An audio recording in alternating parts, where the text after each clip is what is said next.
Well, part two. Part 2 of Fort Ontario. Okay. First part was an overview of the fort's history. And this part we're going into a very interesting thing that happened during World War II. Mm-hmm. Yes. Yes, should. I actually would like to know more about it myself. So. All right.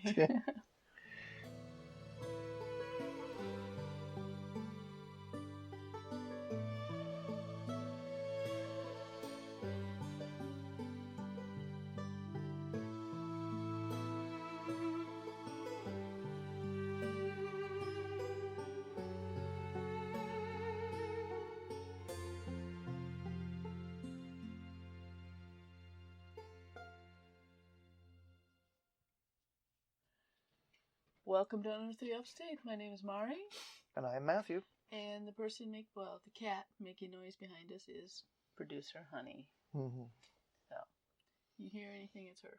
And like we said in the introduction, we're going to be discussing Fort Ontario. Fort Ontario. Yes, thank you, Honey. Mm-hmm. Last week, for a recap, we discussed pretty much the background information up until and a little bit into the 20th century. And this week is mainly the 20th century. Mm-hmm. Yes, to give you a little reintroduction. Last episode, which had to do from the time they laid the first brick. Well, actually, it wasn't a brick. It would be a wooden wall, basically, from the time it was built as a wooden fort to modern times. And now we're going to be focusing in on its history as a refugee shelter for Jewish people during the Second World War. Now, I can't remember. Did we discuss how it was used during World War I? I mean, do we have to back up just a little bit? Yes, I think so. Okay. So we'll discuss a little. We discussed it, or should we discuss it? Well, I think we discussed it. I think we discussed it. Okay. Already, well, a little bit. You know, when it was converted to a training facility. Right. And that was basically it. Mm-hmm. I mean, America's involvement in the First World War pretty much ran from 1917 to 18. Mm-hmm. So a couple of years from the time of the sinking of the Lusitania. Basically, Fort Ontario was used as a training facility, and it had barracks built outside of the fort. Now, that laid the groundwork, literally, for this refugee center. Well, it's good we backed up a bit then. Yep. Yeah, during World War I and II, Fort Ontario served as a training facility. And during the Second World War, outside of the walls of the fortress, was developed into Fort Ontario Emergency Refugee Shelter Home and was active from August 1944 to February 1946, and where approximately 982 Jewish refugees were sheltered, constituting the only attempt by the United States to shelter Jewish refugees during the Jewish Holocaust in Europe. Yes. Yeah, because if you want to back up a little bit, there was a lot of sentiment at the beginning of the war, and I think right up until the atrocities came to light, that, well, Americans weren't too friendly. Nobody was. Nobody was. It brings to mind that ship that kicked around during the late 30s. Yeah. I mean, literally went from port to port, and they got refused time and again. All these Jewish refugees who could see what was coming.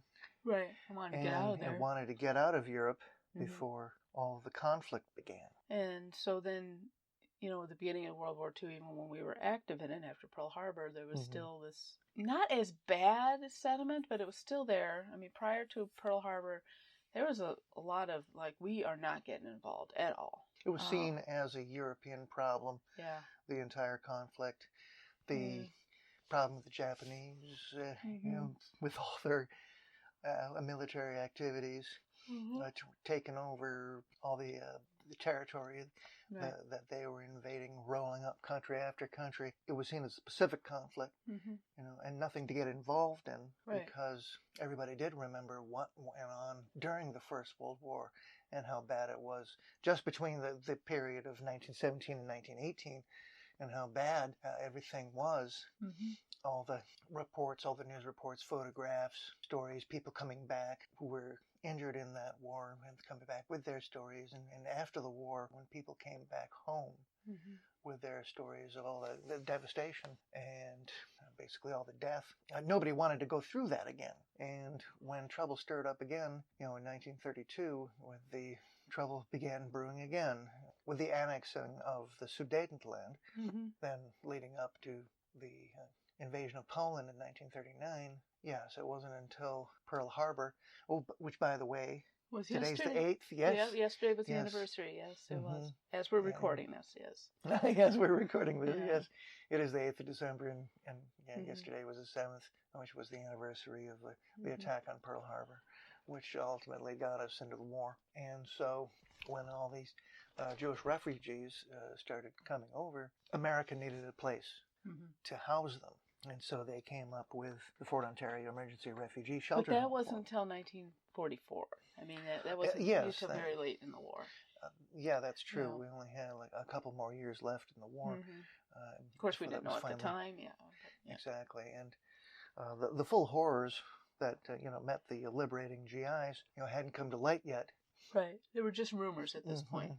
Yes, some intelligence reports were coming back as to what was going on at places like Auschwitz-Birkenau, and people who were escaping, arrest and coming over to the United States. They would relate their stories about their experiences in Europe by being arrested. Some get arrested and then released, and then they made good their escape. Many were not so lucky. But they picked the Fort Ontario to bring in the refugees. But they went into the old barracks houses, correct? Yeah. We are talking about the Fort Ontario Emergency Refugees Shelter as it's come to known Safe Haven.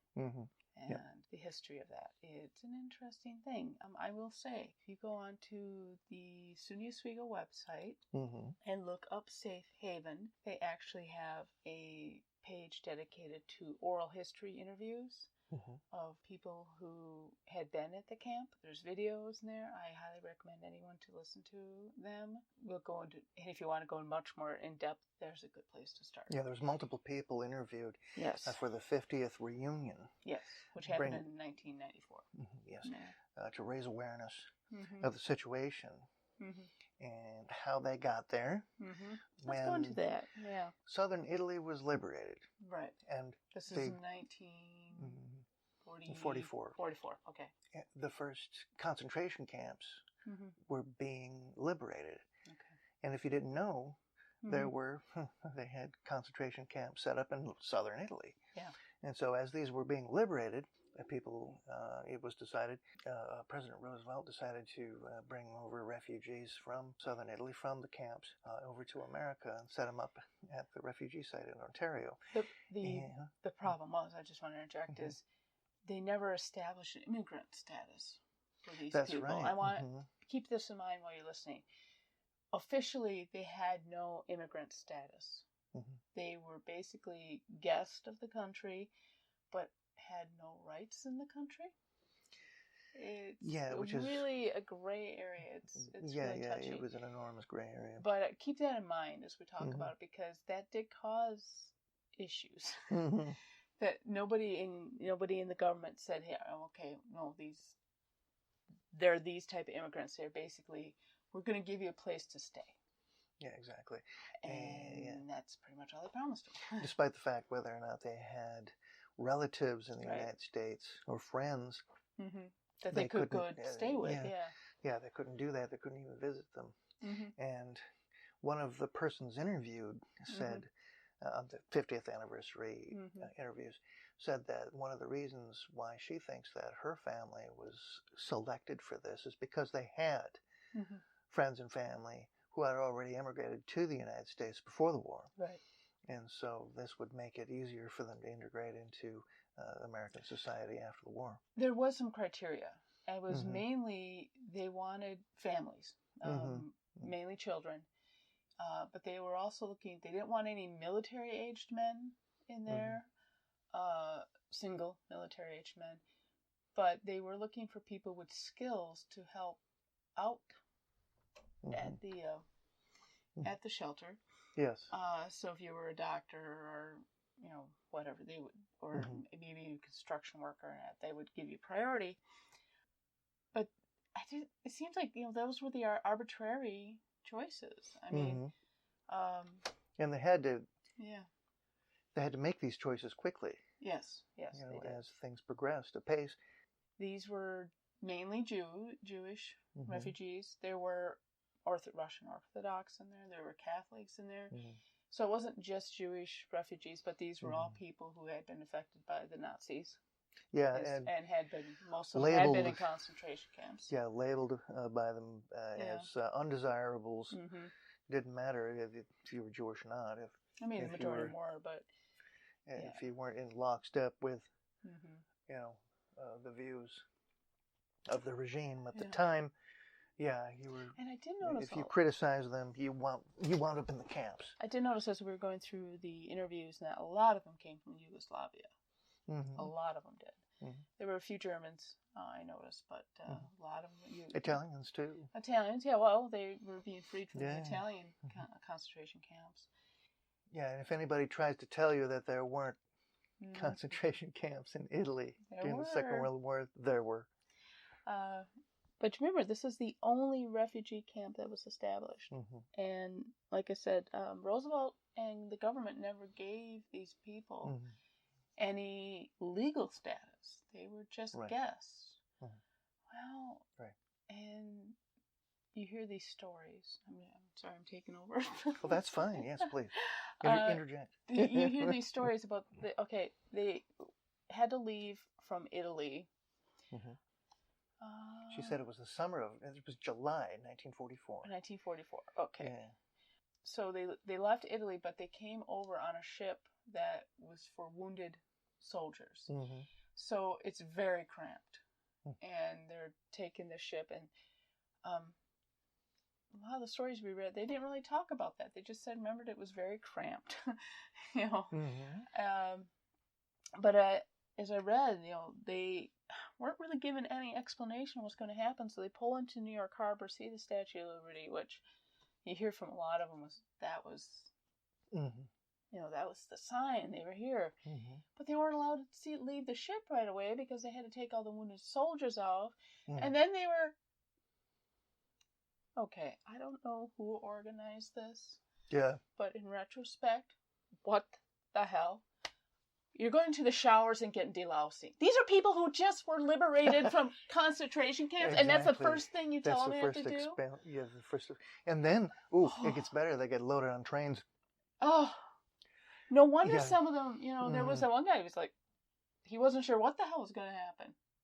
And I can see why. I mean, he was an older child. He was one of the high schoolers. Yeah. And so I could see him being very doubtful. In the interview, he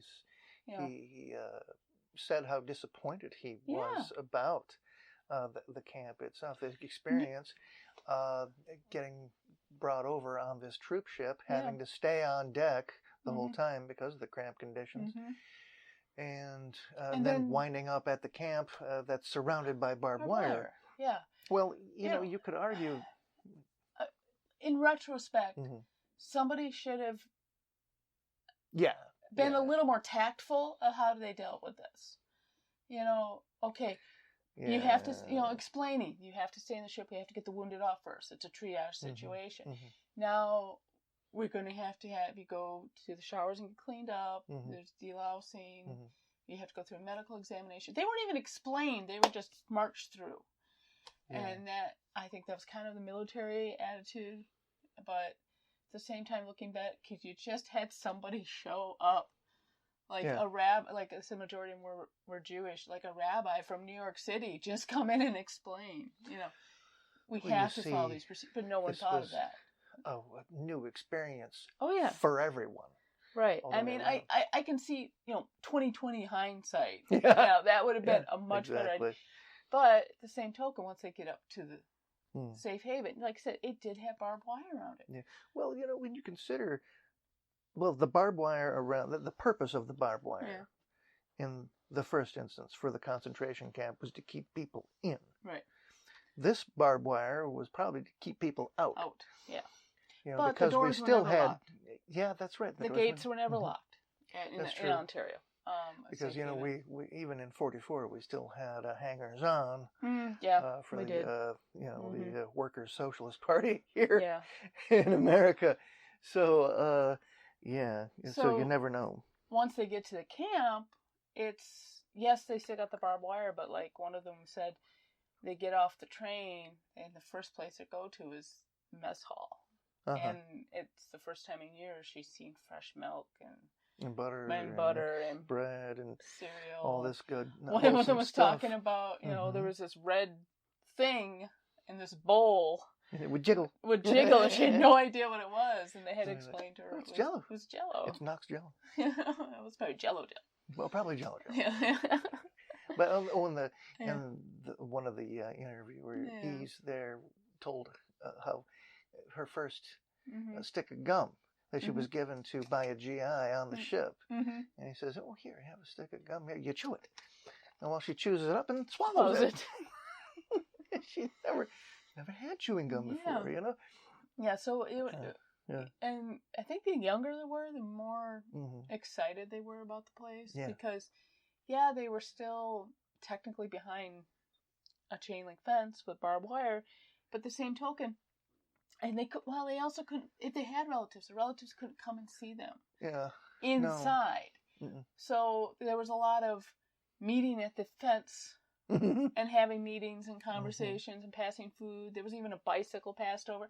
But the people the guards really didn't care. Yeah, when they arrived, they were greeted with presents. And for food and other things. There were plans to put armed guards there, but that never came through, thank goodness. And the guards who were there, would see this stuff go on and just be like, oh, well. Yeah. Who's it harming? Nobody, Right, exactly.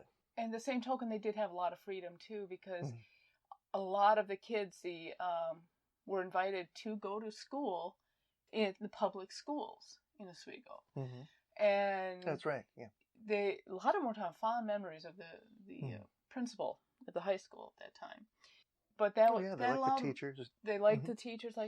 There was a language barrier, so there wasn't a lot of interaction with too many. Especially with the younger kids. So they kind of stayed amongst themselves and didn't really get to know the Oswegoans. But the older kids who had learned to speak English did make a lot of American friends. And like I said, here they were, got to keep in mind, they had no legal status in the U.S. They were just guests. And technically they weren't supposed to leave the camp, but they let the kids. Oh, yeah. And about that, one of the one of the people being interviewed said how him and a couple other kids dug a little bit of a hole underneath the gate. They dug a hole underneath the fence. Yep. And it'd be interesting to go around and see where that might have happened, because it's still up. It's still there. Well, I think part of the problem was when it came to designing the camp, they gave it to the same government agency that designed the Japanese relocation camps. Yeah.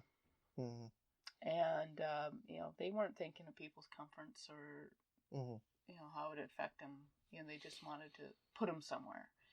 Well, plus the argument would be that, well, we're at war, and we best way to protect these people, would be this way, and with no other paradigm to go by, this is what they wound up with. Yeah.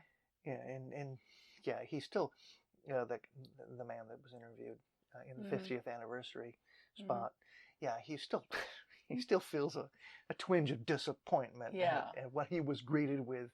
Once he got to America. Like I said, hindsight's 20/20. Somebody should have really been a little more tactful about how they handled that situation. Yeah. But that's hindsight 20/20, though. And also the argument that we're at war and there isn't a whole lot of material to go around for something like this, and so we've got to go with the refugee camp that we have. Yeah. And that sort of thing. Yeah, there was a lot of dropping the ball, but at the same token, I think a lot of positives came out of it. This was nearly 1,000 people finally allowed a place to be. Like you talked about. A couple hundred of them were kids. Yeah, a lot of them were children, and it was a really weird gray area. I mean, they technically were guests in the United States, but they really couldn't do anything. Like if they wanted to go out and find a job, they weren't allowed to. They had relatives here. They weren't allowed to leave the camp to visit. That didn't stop the relatives from not coming up to the chain link fence and visiting them, of course. And then, they were there they stayed through an Oswego winter Actually, only one talked about that, and she just remembered it being cold. Yeah, exactly. She didn't say anything about the snow or the wind or the. Yeah, Mr. Disappointment. He commented too on how cold it was up there, but you have to consider the wind's coming right off. Oh yeah. Right off the lake. Lake Ontario, and it is it I gets mean, pretty. Where I work, that parking heavy. lot is about the same distance away from the lake as I would say Safe Haven is from the lake. Yeah. The difference is Safe Haven's more up on a bluff. But where I work, it's pretty much just a gentle slope. And yeah, there's been times that I'm trying to get in the car and that car door goes flying out of my hands because the wind is coming off so bad. So yeah, I mean, that would be quite a shock to some people. I mean, it's been a shock to me, and I'm used to cold, nasty weather, Okay, we could read an article here. Okay. It comes from the Displaced Persons Subcommission, Allied Control Commission, Notice and Application from June 20th, 1944. The President of the United States has announced that approximately 1,000 non-Italian refugees will be brought to the United States from Italy. The refugees will be maintained in a refugee shelter to be established at Fort Ontario near Oswego in the state of New York. It's in the middle of the town. It's right in there. Changes must have been made since then. Okay, as they went along, where under appropriate conditions, they will remain for the duration of the war. The refugees will be brought to the United States outside the regular immigration procedure. Okay, that was the aforementioned hiccups. Okay, the shelter will be equipped to take good care of the refugees, and it is contemplated that they will be returned to their homes at the end of the war. It is planned to select and move applicants from this refugee shelter as soon as possible. Here now it mentions the selection process here, which probably involved the fact that they took people who already had friends and family here. Which is interesting because they wanted them to go back to Europe afterwards. Yeah, the preference will be given to those refugees for whom no other haven or refuge is immediately available.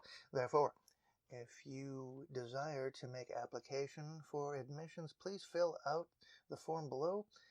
Please use only one form for yourself and all members of your immediate family.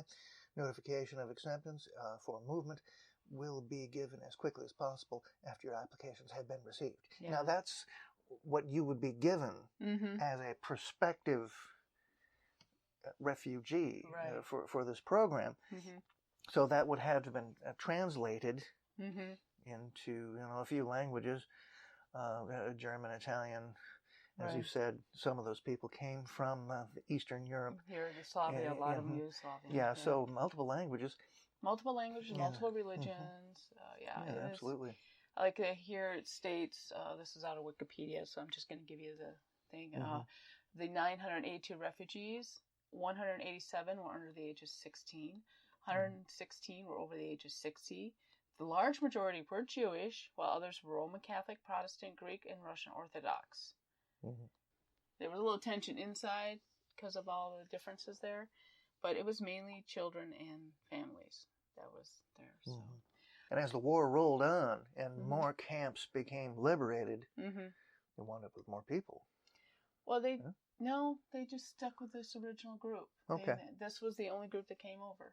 And okay, that answers that question for anybody out there listening to this podcast who might have the same question. They did lose a lot of freedoms, like their mails and their mailings were basically opened and checked, sometimes confiscated. So like probably heavily redacted. Heavily redacted, yeah. They were given a quarantine, which was finally lifted. And when they were given that quarantine, they, other than the kids who were going to the schools, then you could go out and enjoy Oswego for 6 hours. Right. I don't know what was in Oswego in 1940. Yeah, what would be? Yeah. But if it was anything like the college kids, they probably would head downtown. There's a few restaurants down there. They would, it's not a bad walk from the fort. I mean, it would take a good 20, 30 minutes at tops. And you probably have to stay on the east side of the river. Just walking distance. And time-wise, you got to make it back before curfew. But at least then they were allowed a little more freedom to get out. And I remember one of the refugees was saying, after she graduated, she was still there, and they allowed her to start taking college courses through. It wasn't Oswego, surprisingly. She didn't go through the college, but there she went through Rochester College. And while it was assumed that they would be brought back to their country of origin, a lot of the refugees after the war did settle. Yeah. They settled in New York City. I don't know of many. I didn't notice of many in the articles that we looked at that might have stayed here in central New York, but a lot of them did travel abroad to settle in the United States, and many went to New York City, where they had friends and family ready. Now, finally, on December 22nd, 1945, so the anniversary is coming up, President Truman, defying pressure, I'm reading this off of historicfortontario.com, President Henry S. Truman defied pressure from anti-immigration, anti-Semitic members of Congress and the public and signed an executive order allowing the Fort Ontario refugees to remain in the U.S. under existing immigration quotas. Most found sponsors and stayed. About 100 found moved to Israel or other countries where they had family and friends. So there you go. That was the ending. Truman signed the order and basically said, we have to give them immigration status. And from there. So the vast majority of them did stay in the U.S. A lot of them went to New York. From at least we've seen from the interviews, they went to New York City. Like you said, they probably already had family connections there. Probably was easier. Many of them did say they did relate that fact that they did have friends and family already in New York City. So it was, 18 months living right off the lake. Right. Oh my goodness. But considering where a lot of them came from. In old converted barracks. Still with the barbed wire. But again, like I said, the gates were never really locked. Yeah, that's true. They technically were not supposed to leave, but yet the guards never it was did kind anything, of like a guideline that was never really enforced. And the guards never really, they kept them in, but the kids are going to school, they can go out, Oh, there's somebody coming for a visit, and they'd let them sit there and talk at the fence. I mean, it wasn't true freedom, but it was definitely a step up from what it had been. It was opportunity. Yes. Yeah. And it was, and that's, I don't know, it's kind of nice to say we had the only refugee shelter, but then it's sad to say it was the only refugee shelter. Because, yes, this started in 1944, like I said, when they were just starting to liberate the camps, and the 4 horrors were coming out. Those were the first camps to be liberated in southern Italy. Why was this the only one? You know, at this point, when they started really liberating them, and you started getting into the real heavy duty, the Auschwitz-Birkenau, those places. Yeah, them. Yeah. Treblinka. Yeah, when you started getting to those, where were the other refugees camps? Why wasn't anyone else stepping up at this point in the U.S.? Which kind of goes to show, like we were talking about, a lot of people didn't want to get involved in the war, and even Truman had to go against people who didn't want to help these refugees. Well, it was fine to go fight in the war, but no, they can't come here. Yeah, exactly. And more things change, the more they stay. The more they stay. We have still anti-Semitic sentiments in our government. Anti-immigrant sentiments. It doesn't matter what situation people are coming from, what they're fleeing from. There are people. It's always going to be like that. Well, do we have some famous names that we should mention? I didn't find any that I recognized. Well, I know there was some poets, some artists too. Yeah, but I didn't recognize any of the names. I'm sorry. But that would be something for you listeners to look up if any of this piqued your interest. And there were, yes, definitely some poets, some artists, and a lot of people who lost their livelihoods when the war began. All of them lost everything. Yeah, some people, I mean, there was that one said her mother adjusted because she had a cousin and a sister was in the U.S. Yeah. But her father never adjusted because he lost everybody. Lost all his sisters, all his cousins, relatives. Yeah. Yeah.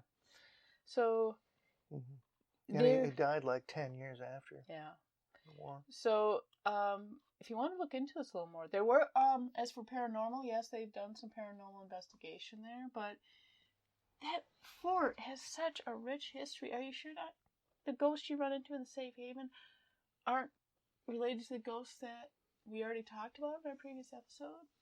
I mean, there was nobody, I didn't find any records of any refugees dying.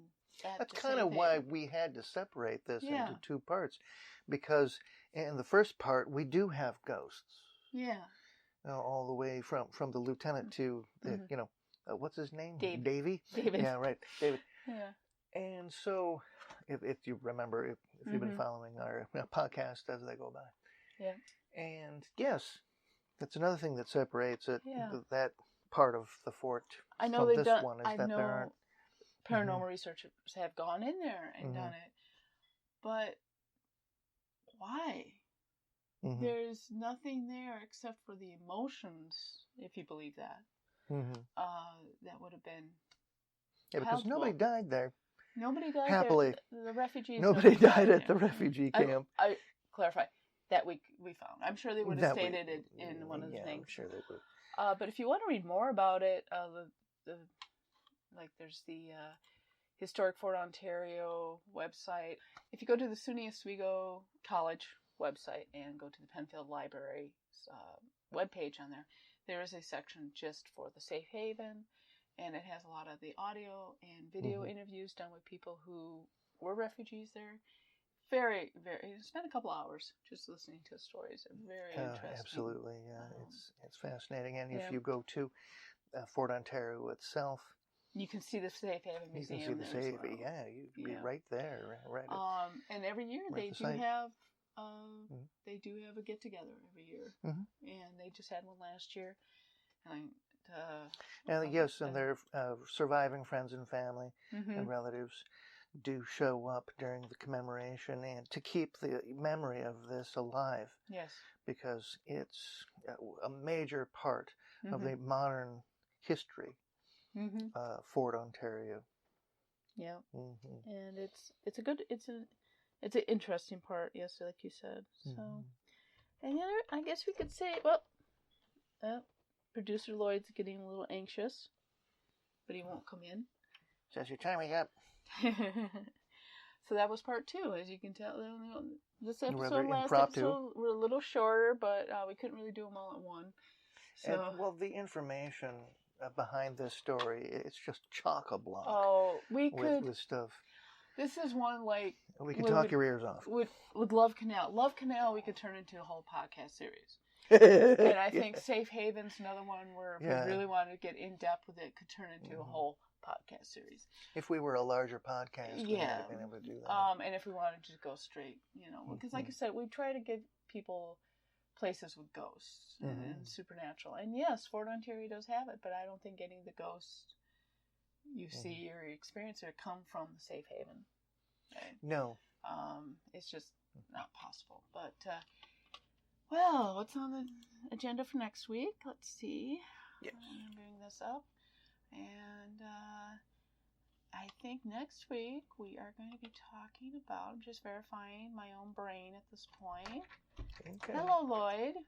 He's being very anxious, but he won't come in. Oh, yes.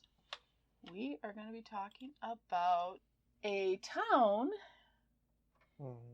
that literally began a cottage industry due to an illness. Oh, yes, Cure Cottages. We're going to talk about Saranac Lake and the Cure Cottages. So if anybody is interested in TB and how that town kind of came to the forefront of treatment and the famous people there, hold on to next week. It's very interesting. I mean, quite literally, a cottage industry, if you want to. So yes, and thank you very much to all of our listeners, wherever you may be, whenever you may be, and to our Patreon listeners as well. Thank you for that. And yes, we are still moving. We're not taking the files off YouTube. We're just moving copies onto Patreon. Like I said, I'm not worried about the Child Protection Act thing because we're not a child-friendly YouTube is hemorrhaging content creators right now. The problem I have is there's a little stipulation where it says if you're not commercially viable, they can pretty much kick you off. And since we don't make money on our channel, that is a possibility. I have to keep in the back of my head. So yes. So you might find us on places like BitChute very soon. I'm just putting. Well, there's going to be a lot of free stuff on Patreon. Let's just put it that way. Because Patreon is being very, very gracious. And we will try to put more other formats more stuff on Patreon to be worth paying for. So $1 a month's fine. Yeah. $1 a month is fine. And to wet your whistle. Oh, wait. Yeah, biggest news. Oh, what's this? Tell me. Last Kryptonaut podcast. Oh, yes. If you're listening to Kryptonauts, this is one about the Daco Pass, and yes, we got a shout out from the guys again. So gonna shout them out again too. So thank you, Chris, Rob, and Mark. Even though it was Rob and Mark, we spent 2 hours talking with him. We've yet to sit down with Chris for 2 hours, but well, I don't know. I think you and Chris would get along very well because both of you'd be sitting there going, "Yeah, right." And then you'd be asking questions like, well, how big was the UFO? I would be a lot more... Don't assume that, because I would be a lot more engaged in asking questions, you're right, and in gabbing. Yeah. I have more of a gift of gab than perhaps Chris does. I'm not but your questions would be, like... Nitpicky, yes. Which is what you need. Would be stitch counter, button polisher questions. Yeah. Alrighty, so that's the end of our podcast for this week. We'll be talking about Saranac next week, and coming up by the end of this month, because it's Christmas, we're going to be talking about a ghost that's actually related to Christmas in upstate New York. Yeah. Okay. So thank you very much for listening to our not-so-ghastly podcast. This one was not that ghastly. No. All right. It wasn't actually barrel monkeys either, but, No, it wasn't exactly Baron Crisps, no. Yeah, so, bye. Bye-bye. Thank you for listening to Unearthly Upstate. You can find us on Facebook, Twitter, Instagram, YouTube, Patreon, and on our webpage. We are also on Apple Podcasts, Spotify, Spreaker, Stitcher, Podbean, Google Podcasts, and CastBox. Please like, share, and review on your favorite platform. Unearthly Upstate is an Animator Liar production. The show is produced by Mari and Matt Manette, with purring provided by Honey and Lloyd. Research and writing by Mari Manette. Music is by Kevin MacLeod, licensed under Creative Commons Attribution 3.0 license. Unless otherwise stated in the episode, the places mentioned in the broadcast are not paid or contact us for any type of promotion. Please check out our webpage for credit and sources for the episode. Thank you.